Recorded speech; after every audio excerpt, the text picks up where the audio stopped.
तो हूँ विनंती करवा जई रह्यो छूं शिव रूपारेलिया ने। एक दौर था जब द्रौपदी का चीरहरण हुआ ત્યારે કૃષ્ણએ આવી અને એમની જે લાજ છે એ રાખી હતી। ત્યારથી લઈને અત્યાર સુધી જે સ્ત્રી છે એનું મહત્વ અને સમાજની અંદર એનું સ્થાન, એના ઉપર શિવ સુંદર મજાની એક સ્પીચ આપવા જઈ રહ્યા છે।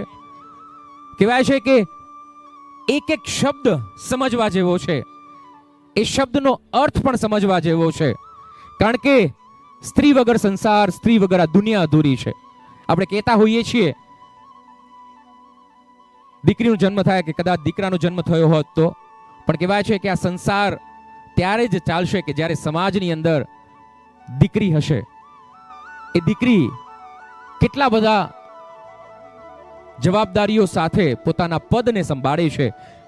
દીકરી હોય, માં હોય, બેન હોય, પુત્ર વધુ હોય, પત્ની હોય, દાદી હોય, નાની હોય, અને સમાજની અંદર કહેવાય છે કે જ્યાં સ્ત્રીનું સન્માન છે એ થતું હોય ત્યારે એ સમાજ છે એ 100% આગળ પડતું હોય। ત્યારે આપણે શિવભાઈને હવે સાંભળીએ અને શિવભાઈ માટે જબરદસ્ત તાળીઓ થઈ જાય।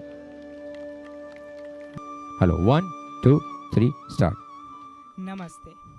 कथा द्रौपदी की तब से अब तक। अग्नि जैसा जीवन एक प्रश्न चिन्ह था, सम्मान उसका, वह यज्ञ के ताप से निकली थी, यज्ञ सैनी था नाम उसका। पतझड़ सा जीवन पथ द्रुपद कन्या का, थी कंटकों की सहेली वो, न सखियां न बाबुल का दुलार, न गुड़गुड़ियों से खेली वो।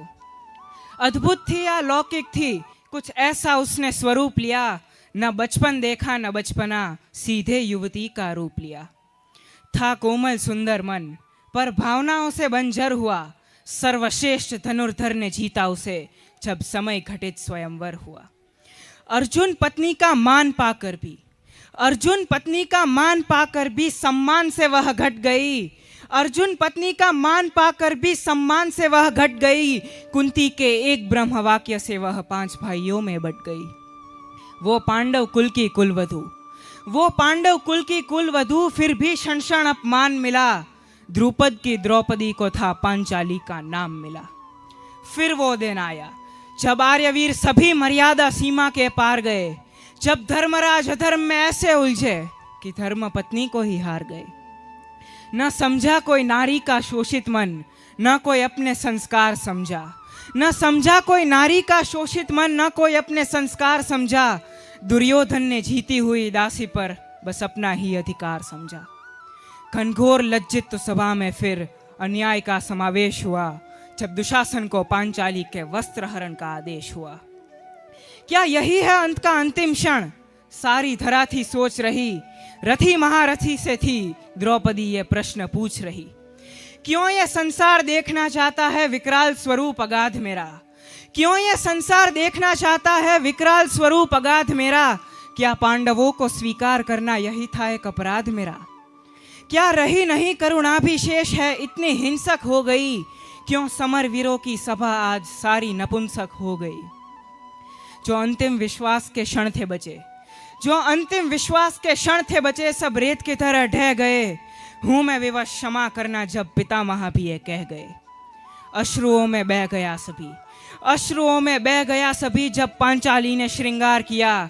यह सम्मानित नहीं यह शापित है, जब राधे ने भी हुंकार किया। थे सारे वीर शीश झुकाए हुए, थे सारे वीर शीश झुकाए हुए, तो फिर किसे निहारती वो, ऐसे में न बुलाती गोविंद को, तो फिर किसे पुकारती वो।